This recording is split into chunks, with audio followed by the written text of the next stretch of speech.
आप अपने परिवार के साथ थिएटर में बैठे हैं, एक फिल्म देख रहे हैं, हंस रहे हैं, हर पल का आनंद ले रहे हैं।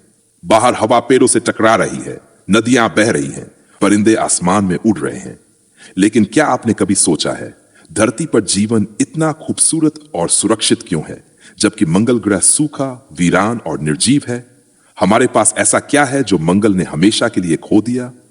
कुछ है जो हमें हर पल बचा रहा है, कुछ है जो हमें अनदेखी ताकों से सुरक्षित रखता है। लेकिन अगर वह कमजोर हो जाए तो, अगर वह खत्म हो जाए तो क्या अब धरती भी मंगल की तरह बंजर हो जाएगी? आइए जानते हैं इस अदृश्य सुरक्षा कवच का रहस्य जो हमारी पृथ्वी को जीवित रखता है। हमारे ग्रह को घेरने वाला एक विशाल चुंबकीय क्षेत्र है जो इसे सूर्य की तीव्रता से बचाता है, जिसे मैग्नेटोस्फीयर कहा जाता है। यह सूर्य से 1 मिलियन मील प्रति घंटे या उससे अधिक की गति से आने वाली सौर सामग्री को मोड़ देता है। यदि यह मैग्नेटोस्फीयर न होता तो ये सौर कण पृथ्वी की संरक्षक परतों को नष्ट कर सकते थे, जो हमें सूर्य की अल्ट्रावायलेट रेडिएशन से बचाती हैं। यह स्पष्ट है कि यह चुंबकीय क्षेत्र पृथ्वी को एक रहने योग्य ग्रह बनाने में महत्वपूर्ण भूमिका निभाता है। पृथ्वी की तुलना मंगल से करें, एक ऐसा ग्रह जिसने लगभग 4.2 अरब वर्ष पहले अपना मैग्नेटोस्फीयर खो दिया था। माना जाता है कि सौर हवाओं विंड ने मंगल के वातावरण का अधिकांश भाग छीन लिया, संभवतः तब जब इस लाल ग्रह का चुंबकीय क्षेत्र समाप्त हो गया था।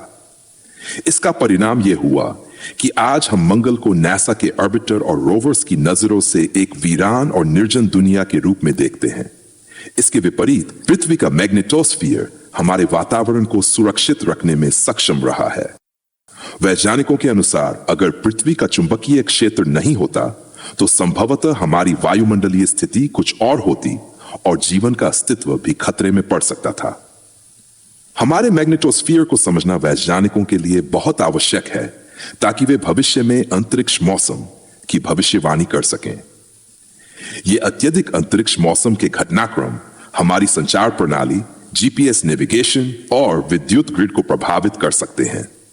हालांकि मैग्नेटोस्फीयर एक संपूर्ण रूप से अभेद्य कवच नहीं है। समय समय पर सौर हवाएं इससे जुड़ जाती हैं और इसे पुनः संरचित करने के लिए मजबूर कर देती हैं।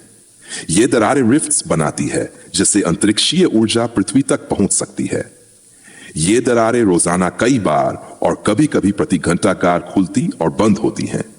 इनमें से अधिकतर छोटी और अल्पकालिक होती हैं, लेकिन कुछ बहुत बड़ी और दीर्घकालिक भी हो सकती हैं। जब सूर्य का चुंबकीय क्षेत्र पृथ्वी के चुंबकीय क्षेत्र से जुड़ता है, तब वास्तविक घटनाएं शुरू होती हैं। वैज्ञानिकों के अनुसार पृथ्वी का मैग्नेटोस्फीयर सौर हवाओं से आने वाली ऊर्जा को अवशोषित करता है और इसे जोरदार भूचुंबकीय तूफानों और उप सबस्टॉर्म्स के रूप में बाहर छोड़ता है। यह प्रक्रिया कैसे होती है? जब चुंबकीय क्षेत्र की रेखाएं आपस में टकराती और पुनर्गठित होती हैं, तो इससे विशाल ऊर्जा उत्पन्न होती है, जिससे आवेशित कण अत्यधिक तीव्र गति से अंतरिक्ष में निकलते हैं। वैज्ञानिक वर्षों से यह समझने की कोशिश कर रहे हैं कि यह चुंबकीय पुनर्संयोजन इतना जोरदार विस्फोट क्यों करता है। इसे समझने के लिए नासा ने magnetospheric multi scale mission MMS को मार्च 2019 में लॉन्च किया।